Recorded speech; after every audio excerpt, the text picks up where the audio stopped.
મારું નામ વાળા ભરતસિંહ પોપટભા, પ્રદેશ પ્રમુખ ખેડૂત કલ્યાણ સંગઠન.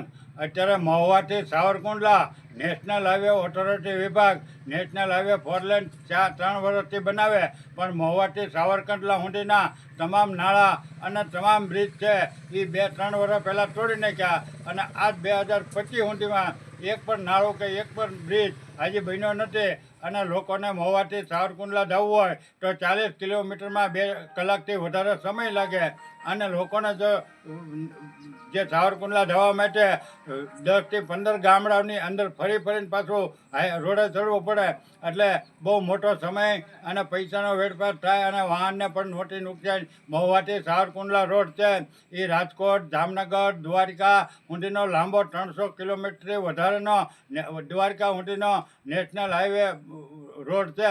અને જો આવી ગોકળ ગતિએ કામ થતું હોય તો આ કામ તો 50 વર્ષે પૂરું થવાનું નથી. એટલે સરકારને અને તંત્રને અમારી ખુલ્લી ચેતવણી છે, અને આપ તમામ ચેનલોના માધ્યમથી આને પ્રસિદ્ધ કરવા અમારી વિનંતી છે કે આ રોડ છે એ વહેલી તકે આવતા વર્ષે બની જવો જોઈએ.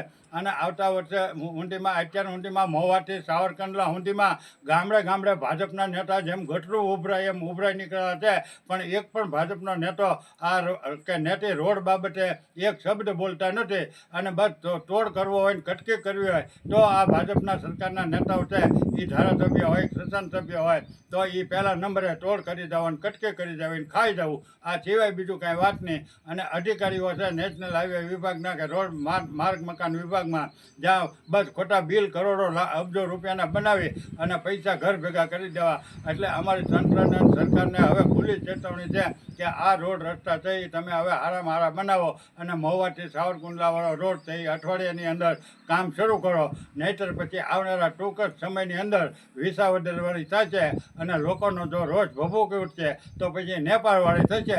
સરકારને, મુખ્યમંત્રીને ને આખા નેતા પ્રધાનમંત્રીને રાતોરાત પાછા રાજીનામા દઈને ભાગી જવું પડશે. આ તો ગુજરાત અને ભારતની પ્રજા લોકો સારા છે ત્યાં સુધી સારી વાત છે, નહીં તો પછી નેપાળવાળી વિસાવદરવાળી થશે.